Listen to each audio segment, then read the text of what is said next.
Hey everybody, it's Brian Shannon from AlphaTrends.net. Today is Friday, the 7th of March, and we're starting out this month pretty ugly so far. Bonds are up a little bit for the month, but everything else is solidly lower, and it was a tough week for equities across the board. A little bit of relief today, but as we know, I like to look at the 5-day moving average and where we are in relation to that. This is the S&P 500, lower highs and lower lows below a declining 5-day moving average. The NASDAQ 100, the Qs, lower highs, lower lows below a declining 5-day moving average. Same for the semiconductors and the Russell 2000. They remain guilty until proven innocent. There's no reason to look to buy yet. We, of course, always want to be aware of potential levels of support, and we always call them potential until we've actually turned from there. Other people like to say, hey, we have support at the 20-day moving average or the 50-day moving average or at the 200-day moving average, and we don't know until we've turned away from it. Now, we're starting to consolidate near this 200-day moving average. But the pattern over here on the right-hand side, the 30-minute time frame, is still a pattern of lower highs and lower lows below a declining 5-day moving average. That makes it guilty till proven innocent. It could turn next week. In fact, Monday, we get rid of this data for the 5-day moving average calculation. So it's possible we could see a turn on Monday or Tuesday of next week that looks like this. It's in a logical place for a potential turn, but we don't have the evidence quite yet. As I mentioned on Twitter and to subscribers today, that I started covering my shorts, and to be aware that complacency goes in both directions, that you don't want to be the last to cover. I had pointed out a couple things there on Twitter, such as this little chart right here showing the emotions on both sides of whether you're long or short. So I was saying, don't be complacent with your shorts. This was 4 hours ago, pretty much right as the market was turning. And that's not to say that I'm calling a bottom here.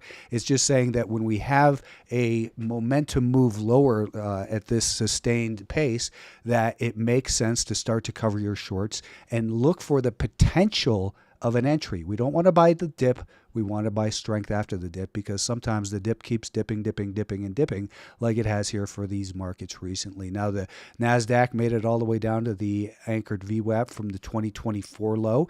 And again, you can't look at these and say, well, those VWAPs don't work because it broke this one or that one. It's the same thing as moving averages. If you know how to use them, they did work in there because they told us, hey, we don't have any evidence the buyers are gaining control at these levels, this VWAP, or even the 200-day moving average, because we still have a pattern here of lower highs and lower lows.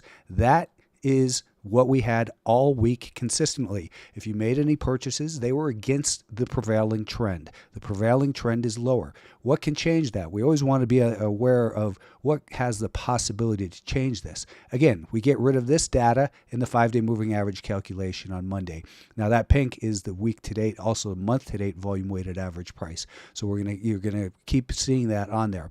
Anyways, what could happen? Maybe we see something like this rally up into this zone, create a higher low, and then get a bounce. And I would only consider it a bounce because we're below declining 20 and 50-day moving average. So we've got this market still has a lot to prove. It's oversold. It's due for a bounce, as I said numerous times this week. Just because it seems like it's down a lot doesn't mean it can't keep going lower. I pointed to the greed and fear index, how it was at a historic low, but that didn't mean anything because we continued to move lower, and that's basically the pattern that's been in existence for a while with that.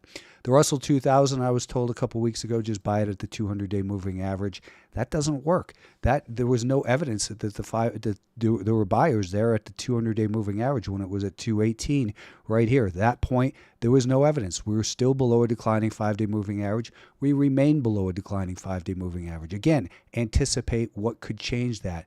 We get rid of this data. That becomes the 5th day that we get rid of.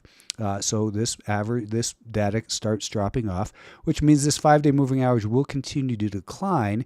But if the prices do this, then by the end of the day, if this price is here and we're getting rid of that price, well, then the 5-day moving average will be flattened out. So we have to be aware.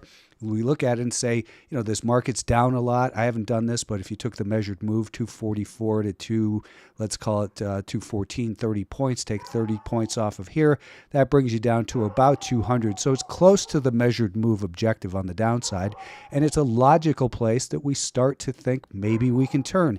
But again, Starting to think we can turn doesn't mean we have any evidence that it is turning and that we're ready to be a buyer yet. Semiconductors, let's back this up to a weekly time frame.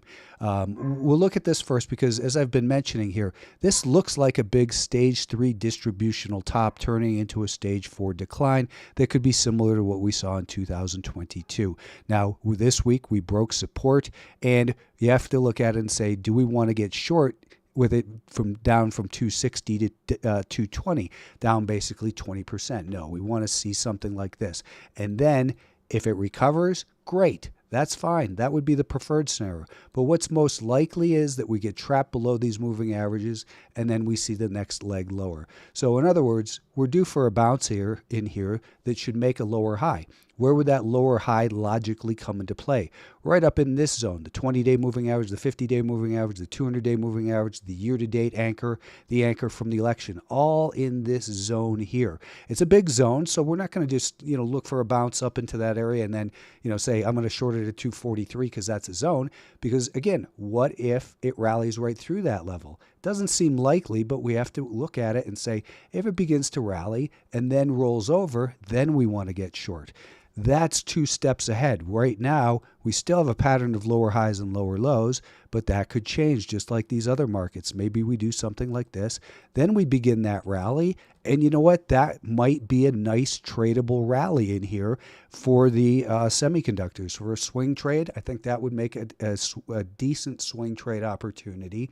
Not with a full size that we'd use in a bull market because we have all these moving averages overhead and declining, including the 200-day moving average. This is where we were 200 days ago. So next week, this is the data we get rid of. So even if this market rallies, that 200-day moving average is going to continue to bear down on prices here, making it more likely that this is a stage 3 distribution heading for a stage 4 decline. Biotechs, they're broken. They've been broken all year, lower highs and lower lows. They came down to the anchor off of the 2023 low, and they're getting a little bit of a bounce here, but can we trust this bounce, or does it look like a bearish flag? That's the key here. This is the most damaged market, least likely to show a significant rally, so I would say don't be looking at that group as a leadership area. Financials came very close to where we've been expecting them to decline to, and that doesn't make them a buy. We've still got a pattern here. Lower highs, lower lows, below a declining 5-day moving average makes them guilty until proven innocent. Bonds rallied right up to their 200-day moving average, the anchored VWAP off of this low, and the anchored VWAP from this high, which was the 2024. So we still have these bonds now maybe going to try to find some buyers at the 20-day moving average, which is above the 50-day moving average, and above the year-to-date anchor, this dark blue line here, and maybe hold the anchor from the election. But do we have any evidence of that on the shorter-term time frame? No, not yet. We're below declining 5-day moving average. Again, how many times have I said it over the last couple decades? Below a declining 5-day moving average, there's no reason to be a buyer. Don't be early. It's better to be late and correct than it is to be early and wrong. But start to anticipate the scenarios and think a couple steps ahead to say, okay, if it sets up in this and this such a way, then I will be in a better position to take advantage. By the way, I do this analysis right here every single day for Alpha Trend subscribers and subscribers on Twitter, which is only $10 a month. I don't know why there aren't more people subscribed to it. It's insane what a good deal it is. Energy names, they're broken. They have the potential for a bigger level of supply coming up in here. They're getting a bounce. You can't trust the bounce with a declining 5-day moving average. Let's talk about Tesla. No bounce in there. Last week we spoke about all of these things that came together in this zone, and that is the anchored volume weighted average price off of the April low, April of 2024, the 200-day moving average. We had the measured move in here. We had the Fibonacci 61.8% retracement in this zone right here, and it broke all of those levels. Those are levels of interest, but when we have a declining 5-day moving average, it's guilty till proven innocent. So what could change for Tesla? Well, same as the rest of these markets. We get rid of this data in the 5-day moving average calculation on Monday. So maybe we see a big rally like this. It begins to pull back. Tuesday, we get rid of this data. So, Monday, Tuesday, Tesla could be ready for the turn. Wait for the evidence, however. There's no evidence yet. Palantir, it's just hanging on this anchor from the election, but it's a mess. It made a slightly higher high right here, but the 5-day moving average was declining, so it wasn't a purchase, and it was extended as it got there. If Palantir can, right itself like this next week, then maybe Palantir's in a position where it can move higher. What about NVIDIA? It's broken. It's still below declining 5-day moving average. Remember what I said about, raise your stops underneath the higher lows with the 5-day moving average and exit as it breaks below it, and then avoid. And then as it starts to undergo a stage 1 accumulation on the shorter term time frame, anticipate, and then participate over here with a stop. Let's take a quick look at Bitcoin because we had a wild week there as well. Let's see, here's Bitcoin. And if you recall, 2 weeks ago, Monday, right as the market opened, I said it looks like we're ready for a drop below this anchor. It dropped all the way down to the anchor from the August of 2024 low. We bought it in there, rallied up over the weekend. I said, be aware, you've got the anchor from the election. Prior support tends to act as resistance, and it got smashed from there. And it's not showing really any recovery. So I think that Bitcoin is dead money for a while. I don't really plan on trading it. I have no interest in getting involved here. It's just a big mess. So I'm just going to leave all of these cryptos alone for a while. Solana also broken in here. Just no reason to be, let other people stress out with all this kind of volatility in there. Have a good weekend, everybody.